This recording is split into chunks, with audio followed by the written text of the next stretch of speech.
Yeah, it's Rich B and AZ, and I have just ordered a pair of sway bar links. Got part number and stuff here. These have little grease nipples in them. I've done this one already. You can pump the grease into the end and it should sort of partially fill that. But here we go. Just give it a little turn in.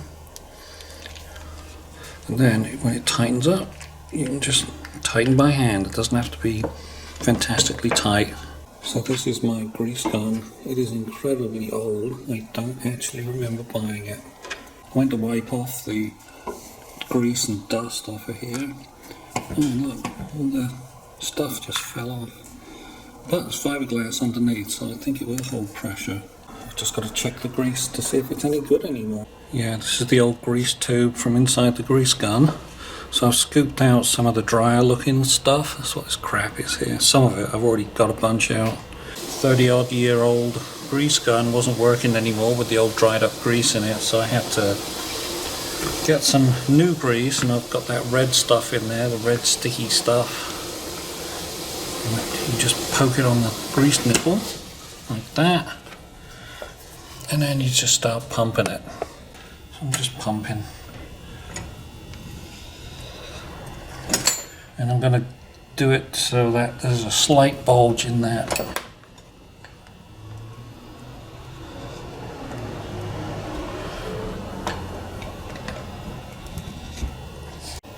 Okay, so let's see if, yeah, I think the grease has got in there. That was kind of like 3 pumps. I'm just going to give it a little. Right, now all we've got to do is get this thing on. Of course, that's easier said than done.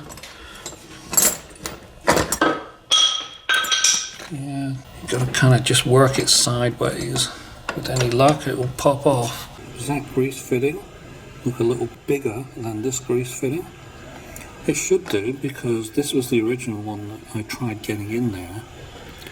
Torquing it in with this, so not a lot of torque, and it just rounded out and stripped the thread out. So what I did, went down to AutoZone. They had a 6mm and a 1/4 inch, which is slightly bigger than, and luckily this one screwed in, so went in there, so I don't have to return it and do all that mucking about returning things. Right, I think it's time to work on the sway bar links. So I've got a pair of jack stands ready. I'm going to put them on my favourite jacking bolt, and this time around I'm actually going to use the front jacking point, which is under the bumper, roughly where that lamp is. So I'll jack it up there, get the jack stands underneath, then I can pop the wheels off. I think I'd better loosen them first. This is the steel sort of dome, inverted dome, that the jack's going to go on. Right there, so that's the lift point. Handbrake is on, and I know it works well. I've tried it quite a few times. Right, let's get the jack stands under. So there's 2 big bolts on the subframe, right there, one on the other side. Got the stands positioned right under them, so now you can lower it. One of the sway bar end links, the original, has a 17mm cross flat with a 6mm internal Allen hex to stop the rod with the thread on it from turning. The bottom end is the same, but it's turned inwards. Well, it might be fun trying to grease this thing in the future, because the grease nipple's pointed inwards on the new part. Torque wrench on it, and it came off without needing to trap the inside piece, so that was good.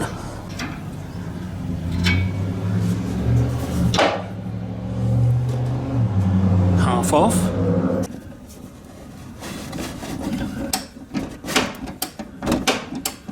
Yeah, that's good. Didn't need to stop that one turning either.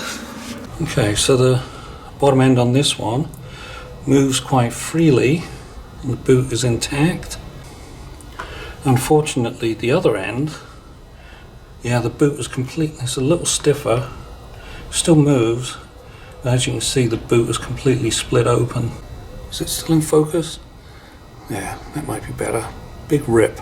Yeah, one mod I am going to make, this is the one I had to replace, the straight one with a 1/4 inch. I'm going to replace it with a 90, and I'm going to put this one on the top so that I can get a straight shot from this direction with the grease gun. I'll start winding this guy in. Hopefully I can find the thread that the other one made.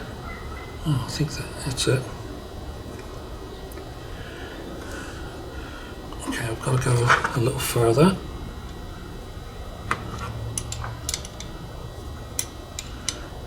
I'm 11 points straight down.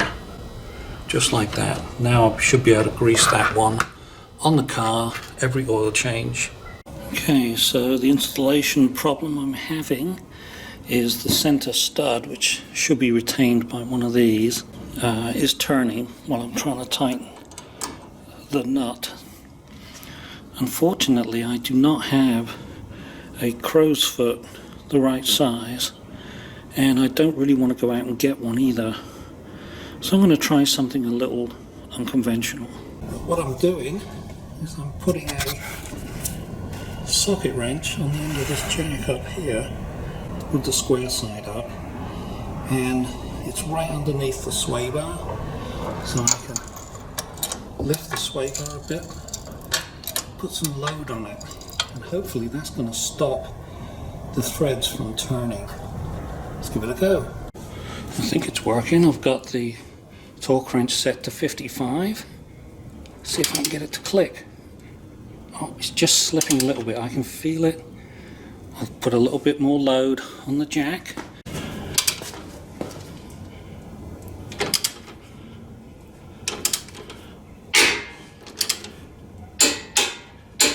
There it is. Just enough load. Yeah, unfortunately that technique did not work on the bottom at all. Jacked it up a little more and it just wouldn't go. So I had to rely on putting the 6 hex in there and using an open ender. So now I'm coming to the final bit where I'm just going to tighten it as much as I can. So I've got another wrench I'm going to stick on the end of the open ender like this, and hopefully I can get a bit more leverage on it and just tighten the hell out of it. So to end the story, the two original top ends of the sway bar, the boots both ripped off. The bottom ends seem to be fine. Everything seems to be moving still. But I'm sure they're on the brink of failure too.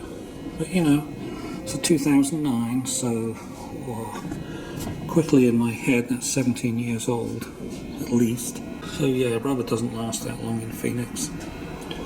But we got the new ones on now, so all I've got to do is road test it, and I'm sure it'll just be fine for another 10 years maybe. I was trying to roll the jack away. This is one of these. I don't know what that is.